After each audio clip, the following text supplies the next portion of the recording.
In today's video, I'm going to teach you how to download the YouTube app on your laptop and install YouTube on your laptop or PC.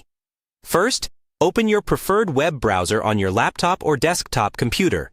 This could be Chrome, Microsoft Edge, or any other modern browser you normally use. Make sure you're connected to the internet, and ideally that your connection is stable, so the download and installation process goes smoothly. In the address bar at the top of your browser, type in youtube.com, then press Enter on your keyboard.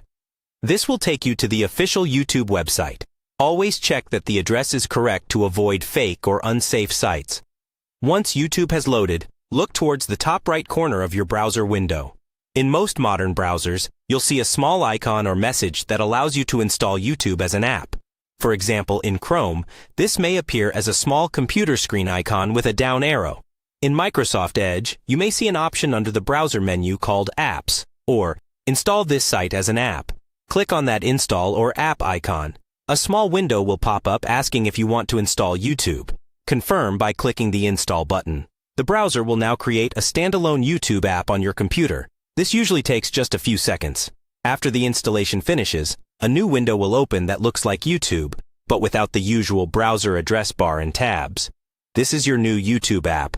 It behaves very similarly to the website, but it runs in its own separate window, making it feel more like a regular program on your computer. Next, check your desktop or your Start menu. You should now see a new icon for YouTube there. If you want easier access, you can right-click this icon and pin it to your taskbar or your Start menu so you can open YouTube with a single click anytime. From now on, whenever you want to use YouTube, you don't need to type the website address into your browser.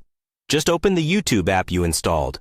You can sign in with your Google account, watch videos, manage playlists, and enjoy all the usual features, just like you would in your browser. If at any point you want to remove the app, you can uninstall it from your browser's app settings or from your system's list of installed apps, just like any other program.